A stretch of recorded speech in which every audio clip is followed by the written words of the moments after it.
ago, there was a group of monks that were traveling across the nation. They passed through our community. And with very few exceptions, they were met with love, I believe, gratitude, and appreciation for their sacrifice. Regardless of any of our own faith or ordering of how we have our personal beliefs on an individual religion. Yet, it is the few exceptions or those who outwardly display faith that denounce those persons that probably got most of our attention. These monks, they walk across the nation, they advocate only for peace, sacrificing personal comfort and embracing austerity for the greater good. Their message is one of reconciling the world to peace. So I want to talk a little bit about community reconciliation. And I want to remind everybody that reconciliation does not mean simply or even really at all forgiveness. So the nature of, we think of reconciliation as I'm sorry and there's forgiveness when the other person says I forgive you. But reconciliation is bigger than that, right? It's a bigger process than that. In addition to watching the monks cross through, we saw locally, or I see in the last couple of days, a group of pastors that in fact, one who is very well known from across the river, leading a crusade toward reconciliation. And so during this season, I want to echo that same aspiration and seeking of harmony. This evening will mark the end of a beautiful Hanukkah period, an observance that celebrates bravery and courage over tyranny. So if you strip away the religious aspects of Hanukkah, it is also about something that should be very familiar to Americans. It is about right, or might rather, does not make right. And that's one of our nation's founding principles, so it should resonate with us. But sadly, discussions about that event also devolved into some pretty harsh comments, so much so that some of the local media had to remove them, which is not the media's normal practice, to cull information, but had to remove them from being online.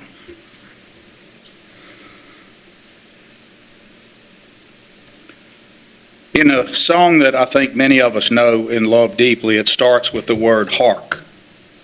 And hark is a simple but powerful word that means, so listen. We are called to listen, to heed the herald angels, the clarions of change, who deliver messages of hope and transformation. In song and scripture, the message of these heralds brings about the glory of new beginnings, and more importantly, we are urged toward reconciliation and peace on earth. Our nation and communities are in desperate need of reconciliation. Intolerance is again at an all-time high. Often, and sometimes even within our own families. Each time I wish people well at a Thanksgiving or Christmas season, it reminds me, and I have to think about, well, in my own family, growing up in the Roy household, when you came home for Christmas, that was an invitation to defend where you were in your life, and it could be pretty tough. But that's not what I'm talking about. I'm talking about people at home battling over politics and faith in a level where people go away mad, go away hurt, and in some cases, these moments erupt in violence, and even deadly violence. So my message is to all of us at this seemingly all-time high again of intolerance, that whether you're a people of faith, Christian, Jew, Muslim, Buddhist, Hindu, anybody, to please take the time over these holidays to seek peace and reconciliation with your family, and more importantly, and my Jewish friends would understand this keenly, with the world around you. With the world around you.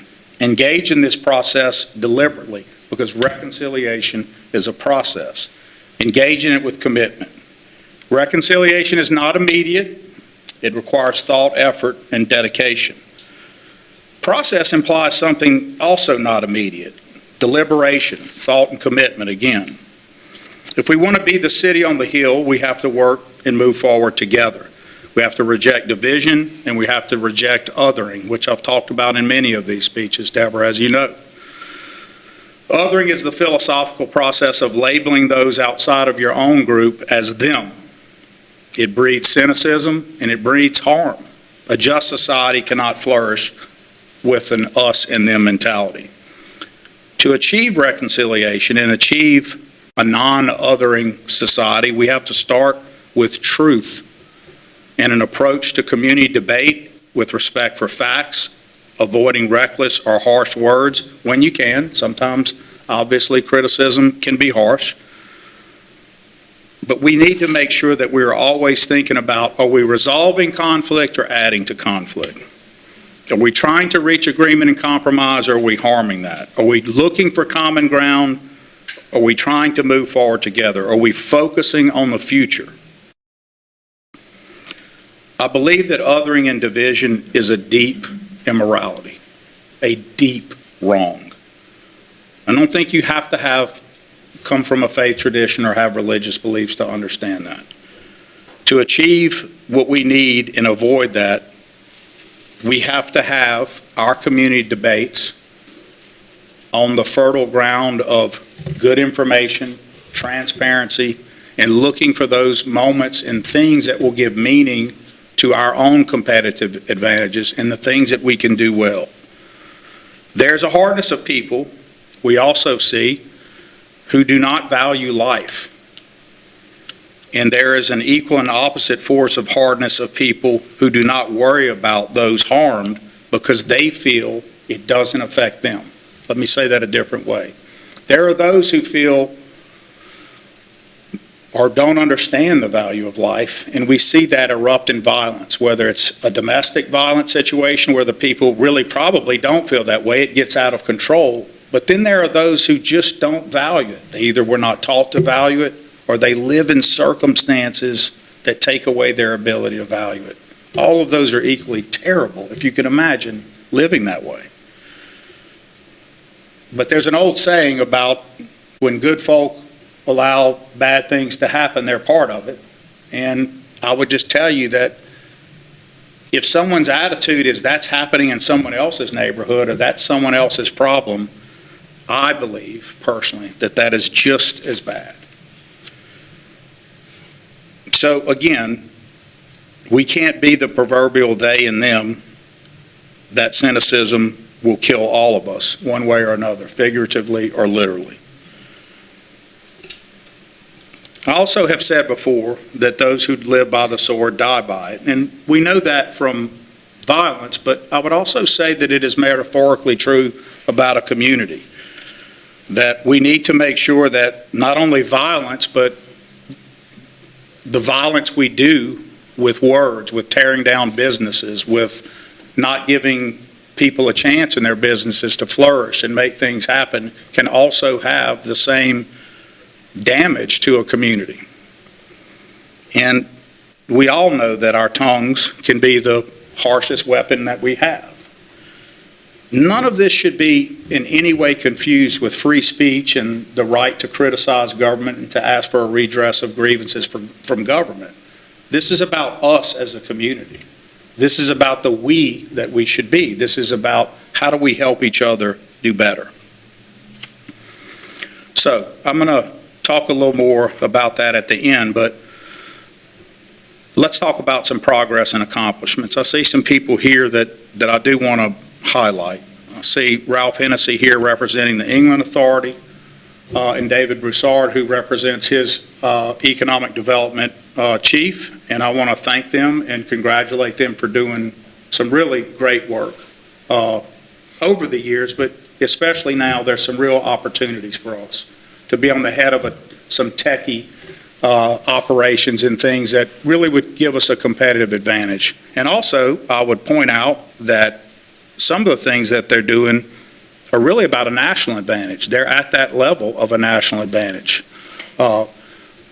China is not only, I guess, an economic reality that America should worry about every day and think about, but in many ways they control some things that we are driven every day to use and really need a lot more control of the things that make these phones work. And I think that the England Authority sponsoring and helping those kinds of things be put in place is going to create a competitive advantage for us, and it's going to create an opportunity for growth in that industry. But I would also say, in the most patriotic way, you're helping America with that project, so congratulations. I also see Ben Russo here, who represents the port, and I would just say that the port is doing some extraordinary work, and a lot of that work, while it has a national impact, of course, is really being led by local companies who really are undersung, like Crest Industries and others, who people just don't realize how big they are and what they're doing. And so I want to encourage Ben to keep doing what he's doing. I also see Deborah Randolph here, and I have shared with her recently and would share with all of you without the slightest bit of concern that this is an overstatement, that I feel like Deborah's in really the prime of her abilities in being a leader in this community. And I think that she's doing extraordinary work and showing extraordinary leadership to bring people together. And in a world with that othering that always concerns me, for her to do what she's doing, growing that membership as big as it is in this environment and context, in this competitive world, I think is extraordinary, and she should be congratulated for that. And I do congratulate you, Deborah. So, progress and accomplishments. We've cleaned this city up on a massive, measurable scale, visibly reducing trash and creating, Deborah, some unique partnerships with the Lieutenant Governor's Office and with Keep Louisiana Beautiful. There's still work to go, but I can tell you it looks a lot cleaner every day. Have a unique partner in my own life who she reminds me every day of where the litter is, and so I'm sure Mr. Gill, you get the same. We also made a lot of progress through our executive orders addressing public safety, housing, and homelessness. I do not consider homelessness a word that should mean criminal behavior. Homelessness embodies lots of things. It embodies a corporal act of mercy, Jim, to feed the hungry, clothe the naked, and do all of the things that I think we're exhorted to do. But there is an element of criminality in it. And there's really more of an element of just bad policy making by all of us, a shared lack of cohesive policy that addresses those concerns, optimizing the corporal acts of mercy, and getting a better system for the criminality. And I think we have to do better. We have a lot of folks that run some great rehabilitation centers, et cetera, in our community, but if the policy incentive is to bring people here, and then when that runs out, those people, they have the right to get discharged, and there's no plan for that discharge, you can imagine if that's a good policy cycle or not to create. And I think we as a community have to face that head on. And I know that someone else hearing this will say, oh, is the city coming after me or my business? No. This isn't part of a note. It's just something I'm taking note of because I get a lot of complaints about it and concerns. And I get it through law enforcement. I get it from other people on the street. Again, it's about good policy. It's not about whether we shouldn't be promoting and having people get the help they need from struggles with addiction. It's about what are we doing after that, right? If there's no plan for after, we're just really putting people back on the road to be right where they started. Dr. Fox, I know you're keenly aware of that. So we've got to do better. And as the leader of, as our rec director, you and Tanya and others, Deborah, we all need to think about how we can do better as a team. Major upgrades to drainage infrastructure, especially along the Chatelain system, we'll talk about. Part of our biggest capital projects. Basic city services being restored and improved, and including a reconstructed customer service model and strengthened IT infrastructure. This is the stuff no one else out there sees, but I can assure you the city was living back in the 80s in many ways with this infrastructure, and customer service really just needed a whole new way to be. And I think people will start noticing that in the very near future. We had some test runs. I know Paul Carpenter and your group has launched it, and I think so far it's going well, and I want to tell you how much we appreciate that. Greg Abel and all of the team that was involved in that, thank you. So, one of the ones I hear about most, and the most misinformation about it, which I wish were not the case because it could be such an asset for the city, is our utility system. When I came into office this time, there without doubt was an existential crisis in utilities, and it's been resolved. In the Restore project, let's get the facts that are audited, provided $1 million in grants that are never to be paid back, don't have to be. $1 million in grants. We made available over 2. But because of the processes of people being steered away from it or just people not taking advantage of it, 1 million distributed. We restructured $7.8 million in customer debt. $7.8 million restructured that would stop all of that from being and resulting in cutoffs that any other utility would do. They wouldn't have been in that position in the first place, but that's what they would do. That was 7,200 delinquent accounts. So I don't have it in front of me. I don't know how many just electric accounts, but I'm imagining 25, somewhere in the 25,000 range. How many? About 20. Oh, then it's larger. 7,200 divided by 20,000. That's a huge percent of your customer base that was delinquent. And when we say delinquent, we're not talking 30 days. We're not talking 60 days. Some were 4 years delinquency, 3 years delinquency, 2 years delinquency. That doesn't help any of the people who are delinquent, by the way. That just kicks a can down the road and makes it worse and worse and worse. In public safety, we have our starting pay, of course, the highest now in this region outside of state police. Another chunk is coming, and that's going to put us really in a enviable spot. We also took on 100% of retirement and health benefits for those officers, and we've got sign-on bonuses and other retention measures in place. We have rewritten our entire police manual, Daniel in chief and others who were involved with that. There's a 91% homicide solve rate right now. Well, that's not something that you are happy about to hear because of homicide being involved. One cannot fail to appreciate that with justice being sought at the end of that goal, 91% is good. And I think that would be, if I'm not right, 11 of 12 would be the fraction that we would use. So in the years past, I think we've had a homicide roughly per month this year.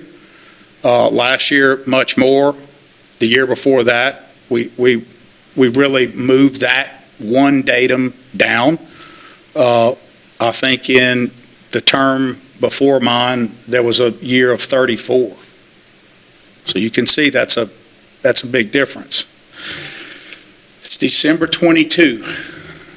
Every day that guy, and every morning, Chad and I, when we talk, it's about worrying over that.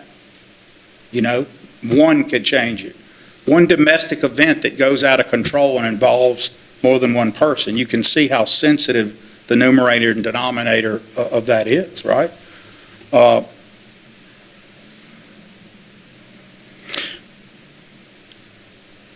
You know, we've got a lot of work to do. That's still way too violent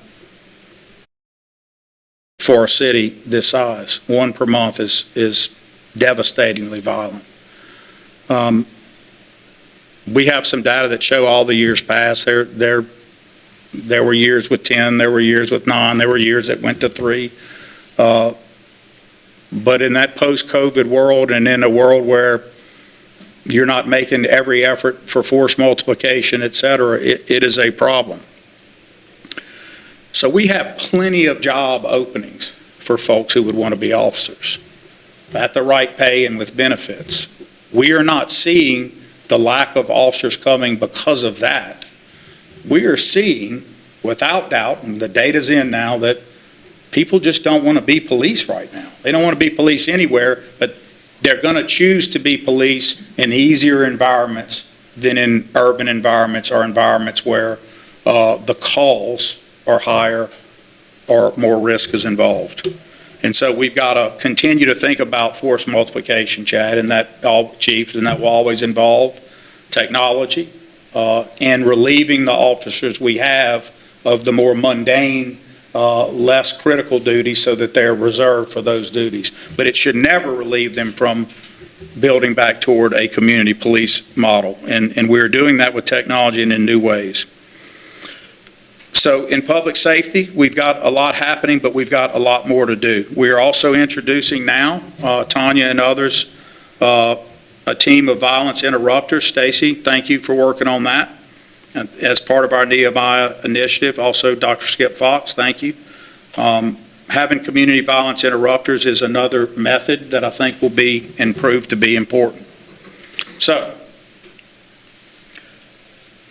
we have an Office of Gun Violence that we're standing up that'll keep all the stats of how many of these crimes are related to past gun predicate offenses. As a community, there's nothing the police can do without, as a society, our tolerance changing for the illegal use of firearms. Not legal use, the illegal possession and use of firearms. Thinking through some of the projects that I want to make sure that we also talk about in Public Works. Willow Glen Drainage and Augusta Drainage Project is a District 3 project that was awarded to Al Turner, who is a local group. He's a local, fully minority-owned group. That's going to be a big project, and it is underway. Horseshoe Canal hardening covers multiple districts, and it is underway. Chatelain Lake Canal backwater overflow and outfall project is a huge project in District 3, but it affects lots of parts of the city. As you know, I bored all of you to death with how the drainage works, but the Chatelain is 68, maybe over 70% will end up in that outfall leaving the city. Sugar House Road, another District 3, more on the way than it ever has been. Well, I appreciate the state did a series out at Franco Hunter Park in the gym, and we are looking to see that finally hitting that last leg to Highway 1. The Elliott reconstruction project, a $3 million project, was finished. That was a massive overlay of Elliott Street, really needed. Elliott, of course, relieves Jackson in many ways. That's a multiple district, but in particular, District 1 benefited from that.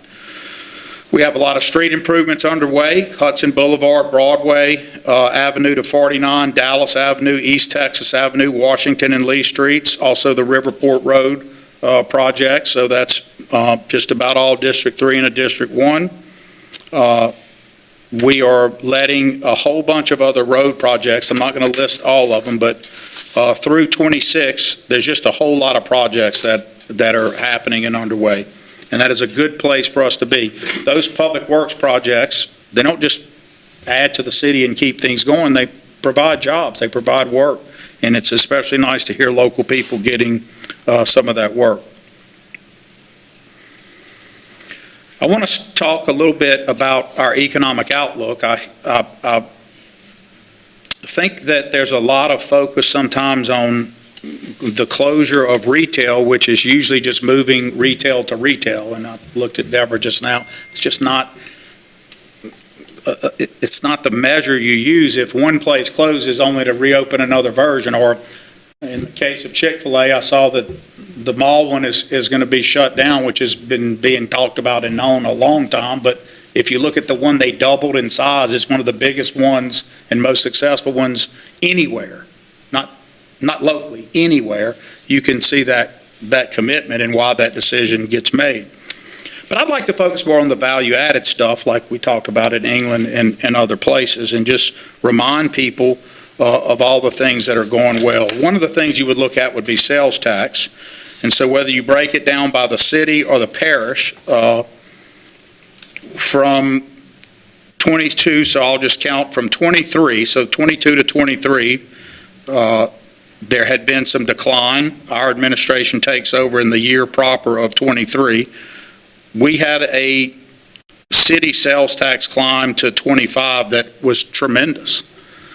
We do see the city, we report later than everywhere else, so we'll see after this holiday season, but I do see some dipping just in this last set, and we'll see the overall parish is on the up. So we see that in the community, sales taxes are not down. They had gone down from 22 to 23 also for parish, and we see a similar line when you compare the city or the parish, especially with that height in 25. And so we'll look to see that those trends stay. That growth is important. Sales tax is not everything, but it is certainly a good indicator of where you are, because in a retail economy, in a service economy, if you see retail sales doing well, you know that people have confidence in that economy they're buying. I think the easy explanation for this last set of quarters, or why we would be concerned about this year, Jim, is simple. We have a national economy that is tricky, kind of strange. There's inflation, but there's confidence in some parts, and then this whole argument over the word affordability in other parts. And so we're seeing that we're usually going to be a little behind, so that to the extent that's a last year through this year, Alexandria is usually 6 months to a year off. So that all makes sense to me now. What would be concerning would be only if we saw some significant adherence to that, where we're not moving off of that, Paul, in the next year. So that's when I would make a judgment about that in a harsh way, one way or another. It wouldn't be until next year. For example, in that last cycle, we had a 7% increase. That's a huge amount. So you have a slow dip down. We come in, we start to see a little uptick. So under 1%, right at 1%, then another little uptick, then a 7 growth. So when you have those things, an under 2% change to the negative just for the city, not the parish, not so concerning. That's not a pattern made. We look to next year and see. The 7% growth was nice, and it showed that confidence that I was talking about that I think people had. I want to just make sure that all of you who do things out there in the community, Deborah, all this team of the folks in economic development, understand how much we appreciate what you do. I said it earlier, but I want to talk about some good things that are happening. What you guys report, again, more memberships, more people involved. When I talk to 2 of the biggest investor groups, and I won't name names, but they're easy to figure out, who have people's money here, they say banner years for them and banner years for the people who invest with them. And I don't have permission to name every place, but I've asked, and I think they're going to let us do that in a report coming up. But when people are declaring banner years in value-added businesses, that's what you want to hear. That means jobs, and that means increases in income that we will see. So we want to make sure that that continues. I also would point out that Louisiana Central has great news in some new leadership that has a lot of national recognition, but with change there's always a bittersweet or a mixed. I would say that this turned out great.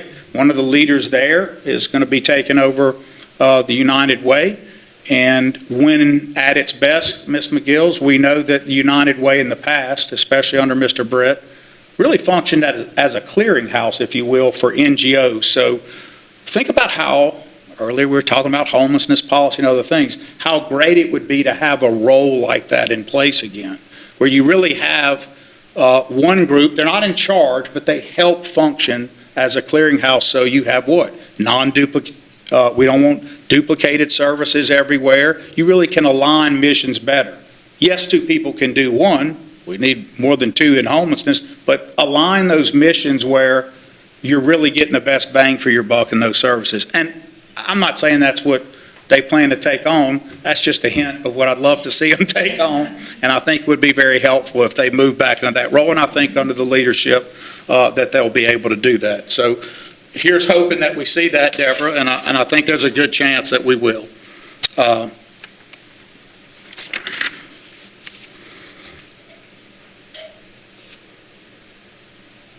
I think that we're seeing a lot of growth, obviously, in automotive sales and expansion.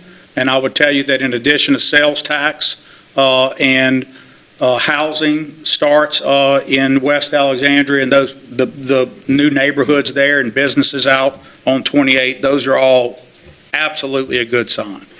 And so one of the things I look at again in automotive is you talk to them about what are your future plans? What are your 5-year out plans? And you can see, particularly in the Walker family, which is one of the biggest conglomerates, a lot of expansion. And you can also hear from them about sales and where they are. Auto sales are really a good indicator. Going through everything we're going through, even if they say stay static right now, that's a good indicator. But there's been some great years there. So these aren't features of stagnation, folks. These are features of growth. The neighborhood growth in West Alexandria boosts property tax revenue for citywide projects. So when people say they see growth out in West Alexandria, not in other places, the city is not controlling the growth in West Alexandria, nor is the city hampering the growth in another part of the city. The growth of neighborhoods is done by the developers who decide this is the level house we're going to sell, this is the property we're going to subdivide, et cetera. But here's what it does do for even the most challenged areas in the city. When you have growth in West Alexandria, first of all, it's city growth. But secondly, because of that growth involves mostly neighborhoods with houses and expensive ones, that sales tax is brought back into Alexandria, that property tax comes back to the city, and that property tax is what fuels and allows other capital projects. And you just heard me list where the other capital projects are. They are in places that do not enjoy that level of property tax. That's how it's supposed to work, guys. The whole city benefits from everything in each district. No one district is it, but I can assure you the city only moves forward as each district moves forward. And so that's where we have to be. We have to be together on that, and those are great opportunities for us. With our Grow with Alexandria, I think you're going to see us trying to leverage technology and infrastructure in new ways. So I want to expand digital and physical connectivity. We want to develop some innovative partnerships. We want to keep supporting public safety employees and others, but I think there are some ideas that I've heard when this whole housing discussion was started. I think there were some discussions about good models and bad models, but one of the models that I heard just last week was about public employees and some opportunities there. And if you think about it, long-term public employees who are in civil service enjoy some protection in their job. So from the standpoint of lending money, that's a good thing, right? That's a check box one. Those are some opportunities I think that we could really talk about with housing that would be interesting. And the things I heard, we'll be talking a lot more about. And so I appreciated the person who came forward to talk about that, because it's a great idea, and there might be some opportunities for banks to lend there and really help people. What we don't want to see, ladies and gentlemen, and I know this room is aware and knows this, is you would never want to incentivize the public subsidizing housing to keep people from ever moving up. You would never want to subsidize home ownership in a way that the person you're trying to help can never grow in income or in any other way. And worse, if they, because you're not letting them grow, were to fail and lose the mortgage or whatever protections are in place, would throw away any equity they had built and have nothing. That's not a good housing plan. So we're going to look for the ways that don't subsidize in a unthoughtful way, but help people who want to make those decisions, not only to do better, but to keep climbing, to keep making more income.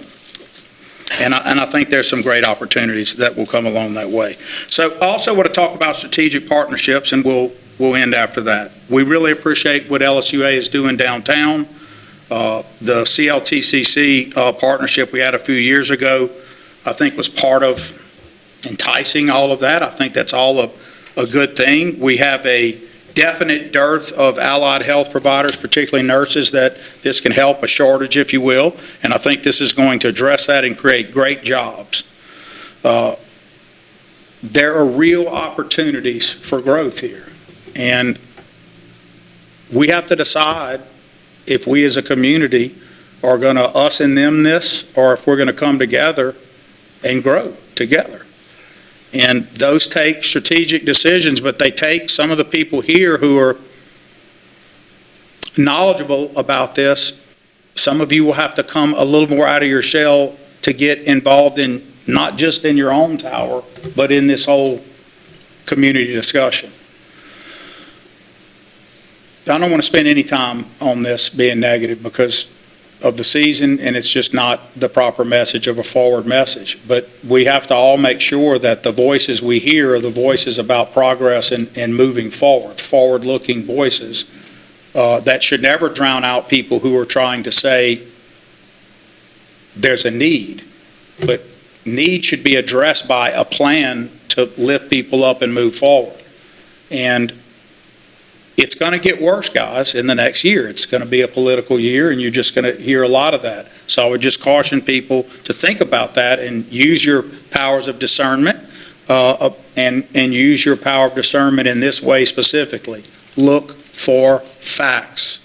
Make people bring receipts for the comments and things they say. And then act. We've got to, as a community, not be so fearful of, well, that's going to upset, that's going to do this. We have to move forward. We're not in a position to be lackadaisical or sitting on a fence. The competition of this world moves at a different speed than it used to. We cannot be sleepy about that. So let's be united in this season, and let's be reconciled to work together. And let's build goodwill between each other and among all people in our city. I always end with, our state is always a tale of two cities. The direction we choose and determine, that'll tell us whether and how we'll be, which city we want to be. It won't be one leader. It won't be any division on a council. It will be by the people. It will be by you. We have to embrace change, invest in infrastructure, and incentivize positive behaviors. We have to build a culture of that commitment. We have to build a culture of intervening in education. We have to build a culture that has a local and authentic pride program. We have some going now. We need more of that. The society of the future, guys, will not look anything like the one of the past. Ralph, we know that. It's not just AI, it's not just mechanization, it's such a different world moving at a different speed. The things that we used to search for are going to be so different.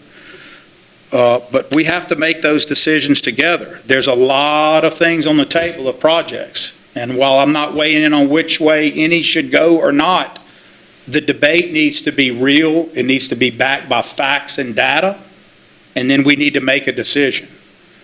And you can't put it all form every kind of new way to look at it. There are some decisions that are going to be coming up, and they need to be made one way or another. But one way or another, the decision you make tells the future how you come to make your decisions and what you're interested or not interested in. Our future is going to depend on accountability, responsibility, and making those choices. So I'm moving us from last year, and the year before last was the first time I ever did not give a state of the city that it was sound. The first time in my life, and I've never heard Ned or anyone before not say that. Last year I was moved toward a more cautiously optimistic view. But I would change that this year to this. There are clearly achievable long-term positive outlooks when it comes to the city of Alexandria. Certainly the region, but specifically the city. But it comes with an if, and it's a real if, IF in quotes. The state of our city is sound, but I would say it as it's up to you right now, not only the level of soundness, but where you want to take it from here. Right now. So We can either commit to do that together, or we can do what we do at our worst and at our peril. We can do what we do at our worst and at our peril, and that's fail to be reconciled with each other to move forward together with these opportunities. A house divided can't stand. For the city to do well, all districts, all aspects of the city must equally do well. So I'll end with this about my own faith tradition and about not my faith tradition. The monks, to the extent they represent Buddhism or similar things, I will say this. Throughout the Gospels and my own, we are exhorted to reconcile and be at peace. And we are exhorted to be tolerant. There's kind of a new movement, and it doesn't look like the Gospels I know of intolerance. And it's not my place to be a pastor or preach about it. I would just say that trickles into everything we do in public life too. We all, I can't tell everybody in this room, but I can tell the room is a supermajority of people who would be of the Christian faith persuasion. We also share with our friends in the Jewish community the Judeo-Christian ethic. They're our cousins, obviously. But the example I know from Samaritans to Romans to lepers in societies, other forgotten outsiders, was about loving enemies and neighbors, not judging those whom you're not authorized to judge, the golden rule, and about reconciliation.